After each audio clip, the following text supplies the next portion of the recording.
सरला के पति को गुजरे कई साल बीत चुके थे। वो अपने दोनों बच्चों के पालन पोषण के लिए ऑमलेट का ठेला लगाती थी। सरला ने रोशनलाल कपड़े वाले की दुकान के बाहर 1000 रुपए महीने पर जगह ले रखी थी। सरला ने बच्चों को सरकारी स्कूल में डाल रखा था। वो सुबह से लेकर रात तक ठेले पर बहुत मेहनत करती थी। सरला ताई, एक आमलेट बनाना, थोड़ी हरी मिर्च ज्यादा कर देना है। मुझे पता है मुकेश जी, आप ऑमलेट में हरी मिर्च ज्यादा ही लेते हो। हाँ जी, आपको भैया बिना मक्खन वाला 20 रुपए और मक्खन वाला ऑमलेट 30 रुपए का है। सरला ताई, 2 प्लेट आमलेट ब्रेड बना देना। मैं आपको अभी थोड़ी देर में पैसे देता हूँ, ठीक है ना? चंदन भैया, आपके पिछले पैसे भी अभी देने बाकी हैं। 10 प्लेट ऑमलेट के पैसे हो गए हैं। अरे तो दे दूंगा सरला ताई, न तुम कहीं जा रही हो न मैं यहाँ से भागा जा रहा हूँ। चंदन भैया, कोशिश करना ये पैसे आप मुझे जल्दी दे देना। मेरी भी रोजाना की लागत लगती है ये सब सामान लाने में। उधार देती रही तो कमाऊंगी क्या और खाऊंगी क्या? क्या हो रहा है चंदन? उधार के पैसे दे दिया करो। गरीब आमलेट वाली से उधार में खाने की जगह पैसे देकर खाया करो। सेठ जी, दे तो देता हूँ, वो तो मेरे पास छुट्टे नहीं थे इसलिए बाद में दे देता। सरला ताई, महीने के 1000 रुपए कब दे रही हो? भाई जी, आपको मैं कल पकड़ा दूंगी। चंदन, कल साड़ियों का नया माल आना है, मुझे डॉक्टर के पास जाना है, तो मैं थोड़ी देर से आऊंगा। तुम सारा माल उतरवा लेना। ठीक है सेठ जी, मैं रखवा लूंगा। अगले दिन रोशनलाल डॉक्टर के पास चला जाता है। चंदन दुकान पर साड़ियों का माल उतरवा रहा था, तभी उसका दोस्त मदन आ जाता है। और चंदन, कैसे है मेरे दोस्त? हैं? ये ले, अगले महीने मेरी शादी है, ये मेरी शादी का कार्ड पकड़ है। आ बैठ थोड़ी देर यहाँ, मैं जरा ये माल गिनकर रख लूं। और बता, क्या खाएगा? रुक, मैं आमलेट ब्रेड मंगवाता हूँ। हैं? तुझे तो आमलेट ब्रेड पसंद है ना? अब तू इतना कह रहा है तो मंगवा ले। सरला ताई, 2 ब्रेड आमलेट देना, मक्खन मार के, एकदम बढ़िया है। पैसे तो इसकी जेब से निकलते नहीं हैं। रोजाना उधार ले लेकर मेरे ब्रेड ऑमलेट खाता है। बस 1-2 दिन और देखूंगी, नहीं तो इससे अपना हिसाब करती हूँ। ये तुम्हारा ऑमलेट ब्रेड। सरला ताई, करता हूँ मैं हिसाब, 1-2 दिन में। चंदन और मदन ब्रेड ऑमलेट खाने लगते हैं। कुछ देर बाद मदन वहाँ से चला जाता है, तभी रोशनलाल आ जाता है। चंदन, साड़ियों का माल गिन लिया? 250 पीस आए होंगे। मैं एक बार दोबारा गिनकर ही लगा रहा था सेठ जी। अरे इसमें तो 5 पीस कम है सेठ जी। अभी कुछ देर पहले मैंने 250 पीस गिनकर उतारे थे।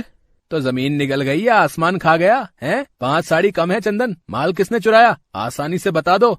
सेठ जी, मैं तो कितना पुराना नौकर हूँ, आज तक आपकी दुकान से कभी भी मेरे रहते चोरी नहीं हुई। 1 सेकंड सेठ जी, मैं समझ गया चोरी किसने की है। जब मैं अपने दोस्त मदन को उसकी शादी के लिए कुछ साड़ियाँ दिखा रहा था, सरला ताई आमलेट ब्रेड देने आई थी। मुझे लगता है नजरें बचाकर सरला ताई ने ही साड़ियाँ चुरा ली। सरला ताई, जरा ठेला छोड़कर इधर आना। क्या हुआ भैया जी, आपने बुलाया? ठेले पर ग्राहक खड़े हैं। चोर कहीं की, मेरी दुकान से साड़ियाँ चुरा कर अपना ठेला चलाएगी। मैं अभी पुलिस को बुलाता हूँ, तभी उगलेगी तू कि तूने चोरी की है। नहीं भैया जी, मैंने कोई चोरी नहीं की। मैं भला आपकी दुकान से साड़ियाँ कैसे चोरी कर सकती हूँ? मुझे कुछ भी नहीं पता इस बारे में भैया जी। सरला ताई, दुकान पर तू ही तो आमलेट और ब्रेड लेकर आई थी ना उसी वक्त। मैं माल को गिनकर रख रहा था, 5 साड़ियाँ कम हुई हैं और यकीनन वो साड़ियाँ तुमने ही चुराई हैं। और कोई तो दुकान पर आया ही नहीं। चंदन, पुलिस को फोन मिलाओ, इसे चोरी करने की सजा मिलनी ही चाहिए।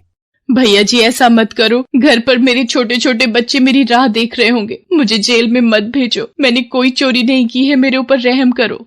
ठीक है, मैं तुझे पुलिस के हवाले नहीं करूंगा, पर मुझे आज के बाद तेरा ठेला अपनी दुकान के बाहर नजर ना आए, नहीं तो पुलिस को बुलाने में मुझे देर नहीं लगेगी। चाप 2000 रुपए मुझे पकड़ा और निकल यहाँ से, और बाकी की साड़ियों के 8000 रुपए मुझे तू लौटा देगी अगले हफ्ते ही। सरला फूट फूट कर रोती हुई 2000 रुपए रोशनलाल को देकर अपना ठेला उसकी दुकान के आगे से हटा लेती है। पर एकदम से ग्राहकों से बंधी हुई जगह छूट जाने से सरला के काम का बहुत नुकसान होता है। सड़क पर बने एक खंबे के सहारे वो अपना ठेला लगा तो लेती है, पर पहले उसका ठेला बाजार के बीच में था, इसलिए ग्राहक बहुत आ जाते थे। अब कॉलोनी की जगह होने की वजह से ग्राहक भी नहीं आते थे और ऊपर से जगह के भी 2000 रुपए और देने पड़ते थे। सरला बहुत परेशान रहने लगी थी। उसकी कमाई बिल्कुल ना के बराबर हो गई थी। ऊपर से उसका मन खराब था कि उस पर चोरी का झूठा इल्जाम लगा हुआ था। वो ज्यादा कुछ बोल भी नहीं सकती थी, उसे बच्चों की चिंता थी। एक दिन, माँ, मेरा स्कूल का स्वेटर छोटा हो गया है, मेरे लिए नया स्वेटर ला दो माँ। माँ, मेरे भी जूते फट गए हैं, मेरे पैरों में देखो कट पड़ गया है। क्या करूँ, कहाँ से इंतजाम करूँ, कुछ समझ नहीं आ रहा। रोशनलाल जी को भी 8000 रुपए देने पड़ेंगे। नई जगह पर ग्राहक भी नहीं आ रहे हैं। सरला बहुत परेशान थी। अगले दिन उसे वापसी के लिए थोड़ी देर हो गई। पता ही नहीं चला रात बहुत हो गई है। जल्दी से ठेले का सामान बांध लेती हूँ। बच्चे भी राह देख रहे होंगे। बहुत अंधेरा है यहाँ पर, तो लगता है खंबे की लाइट गई हुई है। ये रोशनलाल जी की दुकान अभी तक खुली हुई है, पर दुकान में अंधेरा क्यों है? अरे ये तो चंदन और उसका दोस्त मदन है। रोशनलाल जी कहीं दिखाई नहीं दे रहे, कुछ तो गड़बड़ है। ये दुकान की साड़ियाँ गाड़ी में क्यों रख रहा है, और वो भी इतनी रात में? रोशनलाल जी को फोन करके पता करती हूँ। सरला रोशनलाल को अपने मोबाइल से फोन मिलाती है और सारी बात बताती है, जिसे सुनकर रोशनलाल हैरान हो जाता है और वो सरला के कहने पर दुकान पहुंचता है। अरे सेठ जी, आप इस वक्त वो मैं दुकान में माल को चेक करने। इस वक्त तुम कौन सा माल चेक करने आए हो? और ये मदन क्या कर रहा है तुम्हारे साथ? मैंने तुम्हें चाबी इसलिए पकड़ाई थी कि मुझे सुबह किसी जरूरी काम से बैंक जाना था, ताकि तुम दुकान जल्दी खोल सको।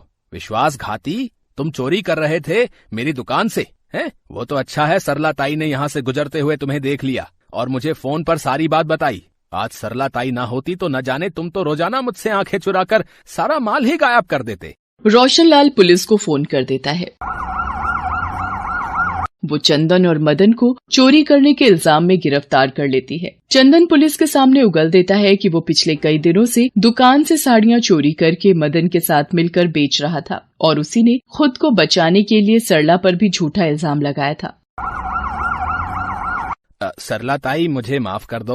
आज तुम ना होती तो पता नहीं ये दोनों तो मेरी पूरी दुकान को लूट चुके होते। तुम्हारा बहुत बहुत शुक्रिया। और मैंने तुम्हारे साथ इतना गलत व्यवहार किया, फिर भी तुमने आज मेरी सहायता की। तुम्हें कहीं और जाने की जरूरत नहीं है। तुम मेरी दुकान के बाहर ही अपना आमलेट का ठेला लगाओगी और मैं उसके कोई पैसे तुमसे नहीं लूंगा, बल्कि मुझे तो तुम्हारे जैसे विश्वासी लोगों की ही जरूरत है, जो मेरी दुकान का ऐसे चोरों से ख्याल भी रखेंगे।